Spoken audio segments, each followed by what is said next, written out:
Right then folks, here we are. It's about 11:45, I think. So we're calling it Midnight Walk and Talk. Oh, indeed. Well, I did a video earlier. Well, I did 2 videos earlier from one walk. The first part is uploading now onto YouTube. That's the one that says, of course, it's not personal, but of course it is. Yeah. That one, yes. Second video is about finding your peace. Yeah, getting your peace back. Yeah, well, that one's not going on until I get home, and I'll put it on there. Yeah, it will take probably a few hours to go on, but it's a big one. Anyway, so going from that one, that was talking about the fact you've got these people that try and rob your joy, the people that try and do these things and try and intimidate you, bully you, all this crap. Right? The people that deal with this stuff. And the point I was saying is you're going to try and find peace even in that sort of stuff. So you're going to, not allow these people to have power over you. But you see, there's 2 things. There's things that I didn't actually say after that really I could have gone into detail of. So I'm going to try and speak a bit more about that now. One is that the way you walk that. Some people choose to live in fear. Sort of saying, like in my situation, accusation has been made, and next time his boyfriend made a threat to me last time. An accusation was made to say that I hurt one of my dogs. He said, I'm going to beat you up for this. Right? So of course he might say the same again. So I could stay indoors. I could cower away. But no, I went out earlier. The Mercedes was fairly low on fuel, so I went out and filled it up. Yeah, if he was out there, I don't care. I don't care. That's the point. So one path is to be in fear, to live in fear, sort of cower behind the door just in case something happens. The opposite of that is basically to go and knock on the door saying, well, come in, if you want to fight, let's go for it. That's the opposite of being in fear. To sort of chase after or to push for trouble. To be crazy, really. To go looking for fights and looking for trouble and all that sort of stuff. Yeah, that's not a good situation. So either way, living in fear, bad for you, very bad for you. You're not going to have a good life that way. Looking for trouble, you're not going to have a good life that way. You've got to go somewhere in the middle. Basically, if trouble is going to get you, it's going to get you, deal with it when it does. If someone makes a threat against you, then deal with the situation. In whatever way you choose to deal with the situation. That's the point. Report the person to the police, although they are bloody useless to say the least. Really are, put it this way, if you don't get audio proof, and even audio proof is not enough, because the police can say, well, did he then try to kill you? No, he threatened to. I've got it on audio. But he didn't try to. Until he tries to, we can't do. Excuse me, until he barely kills me, you can't do anything? That's the police for you. There you go. So that's why, as I say, to a certain degree, you've got to deal with it, because the police won't. They'll always tell you after the fact. But if you had just phoned us, you didn't have to resist him, you didn't have to defend yourself to the point where you killed this person.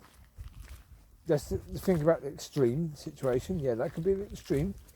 Certainly if you're someone who's looking for or willing to face up to that sort of stuff without any real concerns, then that is one of the possibilities. The police will simply say to you, well, you should have called us. Guarantee you, if you call them over something like this, they won't do diddly squat. They won't do anything. They will suggest sending a mediator. But guess what's happened? Like with the neighbour's boyfriend, whenever the police have turned up and spoke to him, he's always denied doing anything wrong in the first place anyway. How can a mediator deal with that? He used to park intentionally opposite the driveway or basically across the driveway a bit to make it difficult for me to take my dogs out. Then when the police came about my car being slightly on the driveway, he said, "Oh, I'd never do that, officer. I'd never do that. Can you have mediation?" The police, all they'll offer is mediation. Mediation is useless unless the person is willing to be honest about what they've been doing. There can't be any mediation, can there really? And to be honest, a lot of people, most people won't, because they're afraid that during the mediation they get themselves into trouble with the police if they're honest about what they've been doing. No, so it's like, you know, I'm not trying to go out and neighbour's boyfriend in that sense. I mean, look, he said what he said. Again, I understand he wants to stay out of trouble. So therefore, he wants me to get into trouble. He's making the point that I'm doing something, but then saying he wouldn't do such a thing as that when he did it all the time. So, yeah.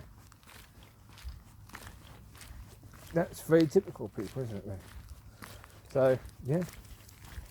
So I really couldn't care less if he chooses to lie or, to be honest, as I say, it's his life. His eternal life. His life that he's living now and his eternal life. They're down to him. He gets to decide. So if he chooses to be a liar during his life, you know, to try and bully people, intimidate people, scratch people's cars and be a liar, and sit there watching while his girlfriend's dog is attacking someone else's dog. If that's what he wants, if that's who he wants to be as a human being, well, that's up to him, isn't it? Yeah. That's the point. It's up to people to be this way if they want to be this way. And put it this way. With regards to, I've just mentioned, him sitting there watching Floyd attack Amber, right? Doing nothing, not even calling Floyd away. Just watching it. Yeah, him and his girlfriend, yeah, watching Floyd, yeah, harass Riley to the point that Riley won't even cross the garden if Floyd is in that garden. He won't even come across when I call him home. He won't come. He won't come because Floyd's there. Yeah. Chewie knows to keep watching behind because he knows that Floyd will go for him. If he's walking through and walking past Floyd, that Floyd will probably go for him. Because, yeah. So, but actually now, Floyd won't go for any of mine because we've got Micky. So they will make sure, without a shadow of a doubt, that Floyd is in there when mine are out because of Micky. Because, you know, if Floyd tries anything to Micky, Micky will beat the crap out of Floyd. Yeah? As I say, this is where the people upstairs, the video that's going on now. People upstairs are just hypocrites. It is personal, this whole thing, because even this point that they're making now about me chucking Locki down the steps. That's such an out of order thing to do, but they're only putting it online, showing people this because they care. Because they think it's out of order that someone would do that. Okay, but it's not out of order to sit there while watching your dog or your girlfriend's dog attack someone else's dog. That's okay. You know, thinking about the harm of dogs. It's okay for Riley to be so harassed by Floyd that he's too scared to come across the garden. That's okay. Yeah, that's okay. You'll be friends with those people, won't you? Even though they've encouraged that behaviour in their dog, you know, towards someone else's dogs. That's okay. Yeah, it's okay for someone else's dog to abuse my dogs while they're watching and doing nothing about it, or not really trying to do anything about it. That's okay. As long as it's not me doing it. Yeah? Yeah, I'm sorry, no. Yeah, I'm sorry, no. This is the point. This is where these people, you have no right in any way, shape or form to pass any judgment. As I said in that video about it, obviously it's not personal, but it is personal. That one. You know, if you were passing this judgment on everybody, you know, Natalie, her boyfriend, etc., etc. If you were putting the video that I put on, the video of him sitting there watching Floyd attack, If you'd have put that on your Facebook page and saying, this man is out of order sitting there while his dog is harassing and biting someone else's dog. He's sitting there just watching it. If you'd have contacted the dog warden about that, then I said, absolutely, look, I'm completely understanding you contacting the dog warden when your dog was barking its head off at mine, trying to climb over the fence, and Micky basically just came back and showed teeth to your dog. That you called the dog warden on Micky for that. Yeah? And said that Micky started it. Said that Micky was the aggressor. Your dog, Harvey, was the aggressor. Harvey was barking his head off, trying to climb back over the fence. You were having to hold him back because he was trying to climb over the fence. That's aggression. It may simply be that he's excited that he wants to play, but to Micky, that's aggression. That's him showing aggression to Micky's pack.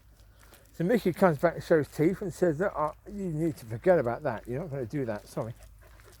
Snarls at him, you know. But did Micky try to bite him? No.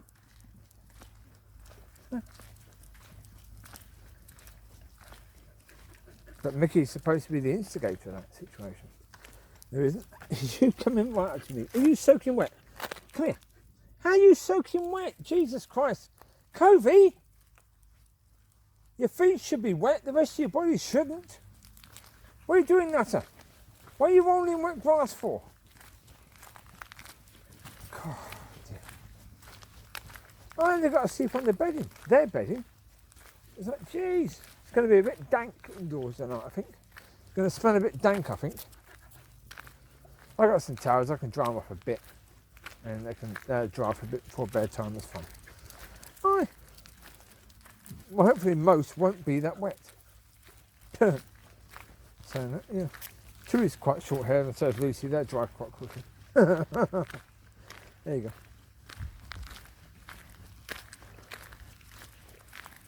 No, put it this way. I mean, you know, this was where part of my anger about the whole situation, really, certainly a couple of days ago. It was like, who the bloody hell do you think you are? You're trying to judge me. You're telling me if I ever catch you doing this again. Excuse me, your friends, you sit and have your little bloody drinkies with the fire in winter with these two people that have allowed their dog Floyd to harass, bully and bite my dogs. You thought all of that was okay? So if all of that is okay, then come on, shut your mouth. Stop trying to pretend that you care about dogs. You couldn't give a shit about my dogs in any way, shape or form, any one of them. You really couldn't. I mean, you care about Locki? You didn't care about Locki's dad, Riley, did you? Eh? You didn't care about that, did you? Right, leave it. Leave Bubs. You've had enough drink, you peed indoors already. Right, no more dinky. You peed indoors how many times today? Twice?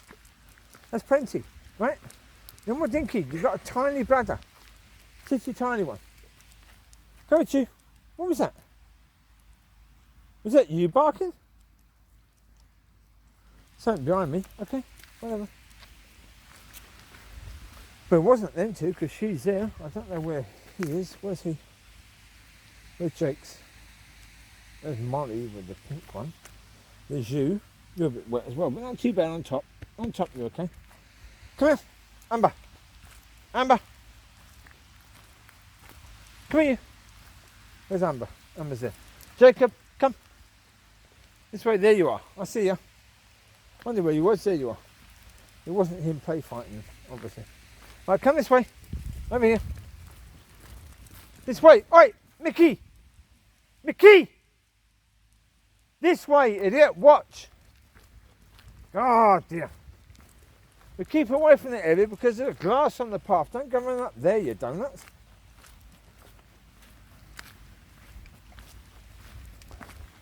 No, the reality is, as I say, Yeah. But one other thing. Apparently, yes, I apparently threw her down the steps, whacked her into the gate, right? No how. There was no howling at all from her. No howl of pain, anything like that. No whining, no anything. Because she didn't hit the gate. See, another thing I know for a certainty, the gate wasn't closed. The gate was open. The reason why the gate was open is because the front door had been closed when I went. I think I went and got Covie first, then Locki. Can't remember. I think it was Covie first and Locki. Either way, the front door wouldn't have been closed because I'd already had 2 dogs run out when I hadn't called them out. I didn't want any more running out, did I? So the front door was closed, which means the gate was open because I was going up, coming back, and if I'd already brought Covie down, I was going up and coming back with Locki, but I wasn't going up for any more. If I hadn't brought Covie down, I was going up again to get her anyway. So therefore, the gate would be open because I had to come in again. I only close the gate if I'm going up to the car, for example, like now, the gate's open. Why? Because we'll be coming back. Because we're coming back, I need to walk through the gate. I don't want to be, put it this way, if I'm holding a dog, I mean, unless of course you're saying that I planned to go to the car, pick her up, and the whole plan was to throw her down the steps. That wasn't a spur of the moment thing, that was a planned thing all the way through, yeah? You were in my mind at the time, were you? See what I mean about jumping to the worst case scenario? How could you possibly know that I planned that before I went up to the car? So I closed the gate, knowing I wouldn't be coming back through, that I'd be opening the gate with her body. No, the gate was open. So the crash on the gate was, I can't say for certain when it was because I don't even know when this event happened. I don't know how long ago it was. I have no recollection of the event happening. At all, I don't. It was a non-event to me. It wasn't anything major to me. Not at all.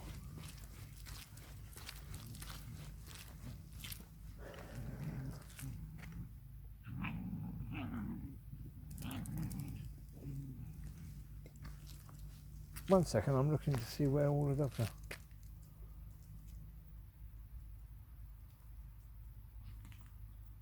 Locks! Locki! Locki, Locks!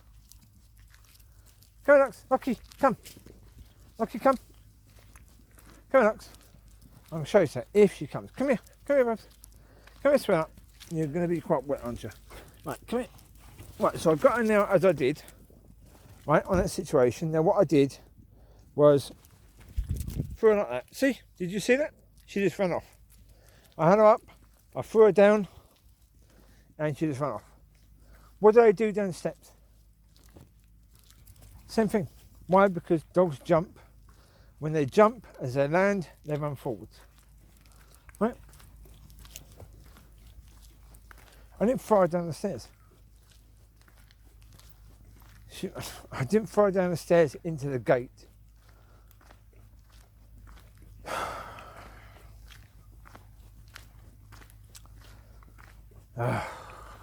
In the end. Yeah, that's it. I mean, this is simply the last of the accusations. There'd be more. There'd be more. Yeah, I mean, these people are going to keep making accusations until one sticks. I mean, that's basically what they're going to do, isn't it? Really? They're going to keep making, they're going to keep posting things on their Facebook page until one of the accusations actually sticks. That's what they're hoping for. They're hoping that they make enough accusations that maybe people will start taking them seriously. It works the opposite way around. With Karens, it always works the other way around.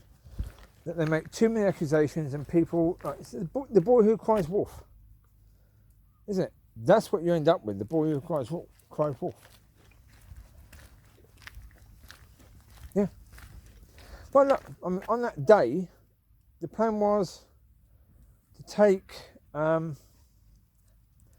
See, I changed the whole thing. So I would have had Gracie.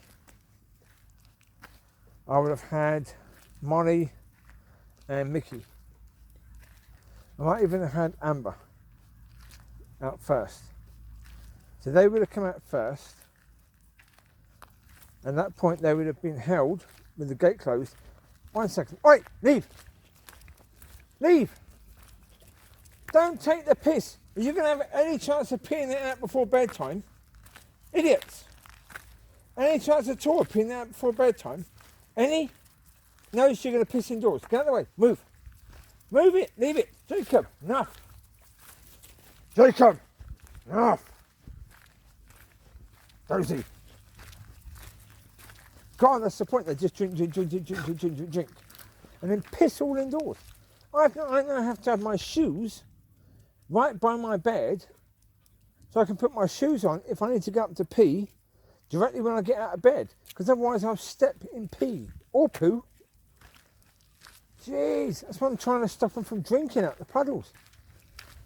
Especially like the little ones, they've got tiny little bladders. Yeah? They can't hold it in all night if they fill up. They haven't quite learned how to. So they pee indoors all the time. I mean, they've already peed indoors at least twice today. And I've let them outside. Yeah. Here's what it is, isn't it? Yep. Well, I was saying about the others, yeah. They'd have been waiting by the gate, with the gate closed, because of course, with Micky, I've got to get the lead on Micky. So I can't have them run up while I'm then trying to get the lead on Micky, because they could be running the road when a car comes.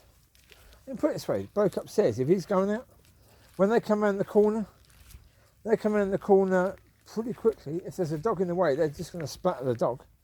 I don't think they'd really care, would they? You know, these ones that care so much that I'm apparently threw a dog down bloody steps, I think they'd quite happily run over one of my dogs. And then say, oh, it's your fault because your dog was out and not on the lead. Well, they'd use the opportunity to smash into one of my cars and then claim on car insurance that it was my fault because my dog was out there. Of course they'd do that. Come on, of course they'd do that.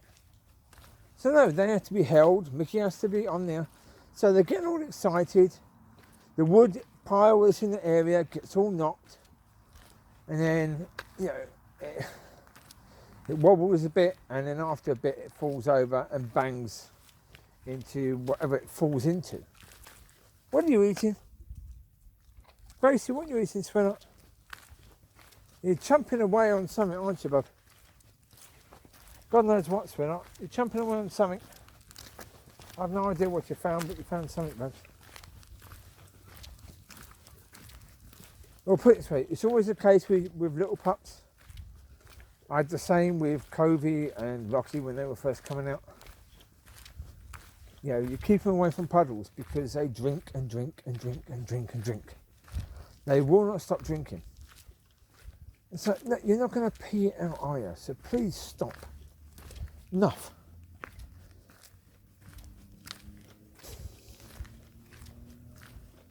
Well, talking about bits of wood falling over, I've been indoors.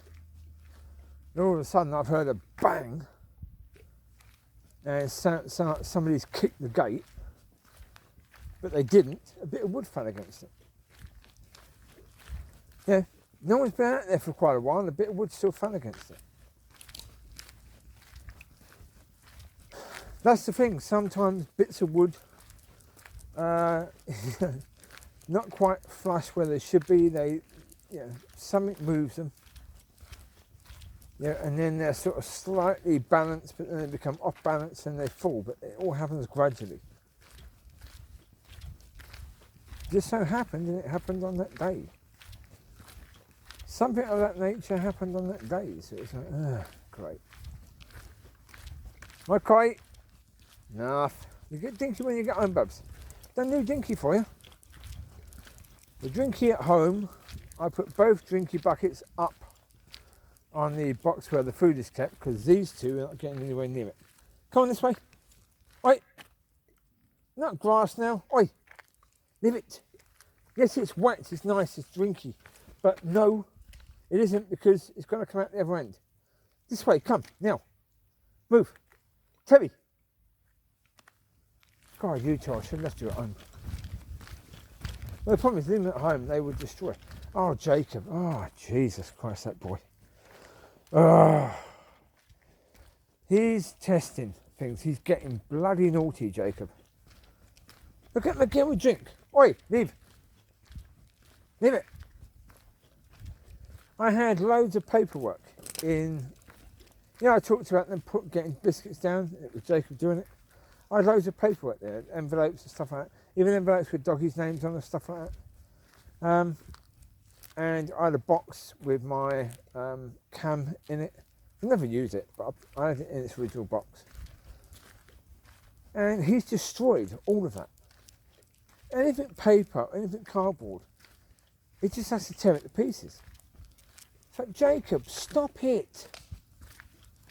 Goodness sake, when he destroyer. Destroyer of paper and cardboard.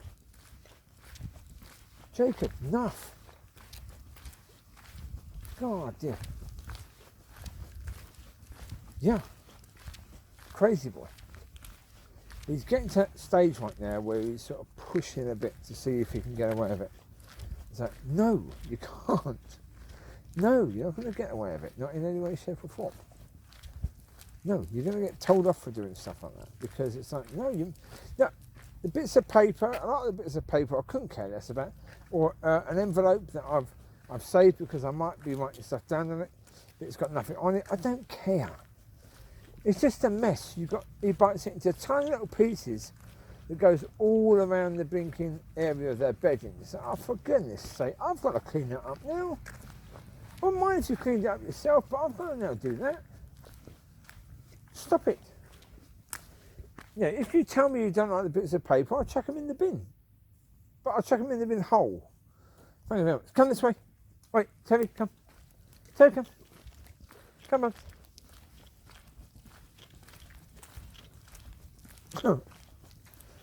Yeah. That's it. Tell me you don't like the bits of paper or cardboard, I'll chuck them away, but I'll chuck them away whole. Easier for me to do it that way. Yeah, you don't want them in the room? Okay, I'll get rid of them. Just let me know so I can do it when they're whole. Yeah. Yeah.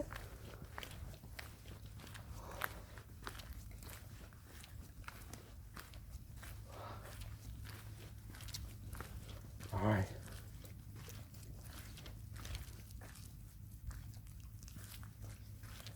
Oh, yeah.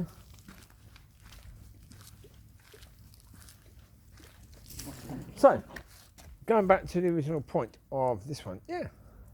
Look, you've got people that deal with this crap. The way you deal with it is going to be an issue of how you find your peace.